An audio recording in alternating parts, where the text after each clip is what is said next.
mausok na sasakyan dahil sa palyado.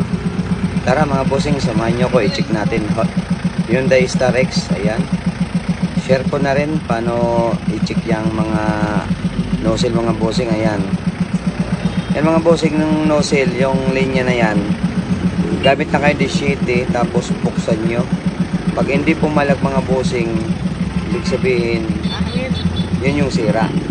Pag bukas nyo naman ng nozzle, ayan, at namalag siya, hindi po sira yun, yun yung goods.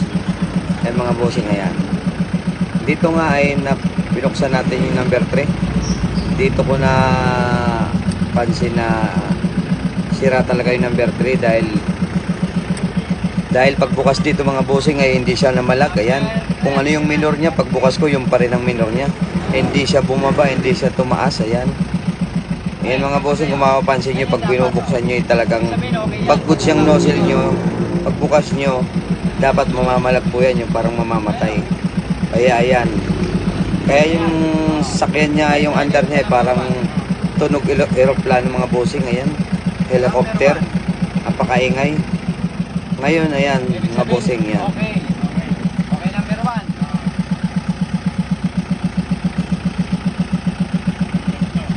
Number 2, okay.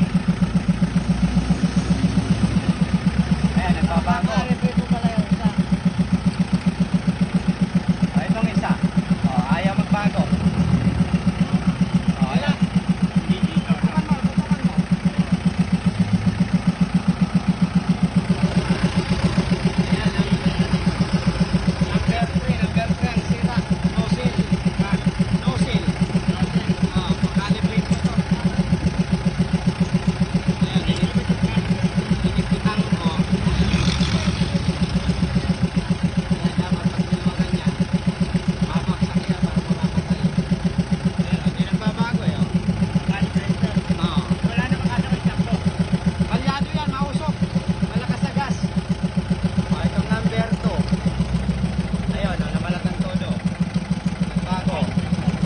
Dito mga boss ay chinik lang natin kasi wala pang pampagawa si bossing. Ayan mga boss, yan, babalik niya lang daw. Nozzle lang naman, number 3. Ayan mga bossing.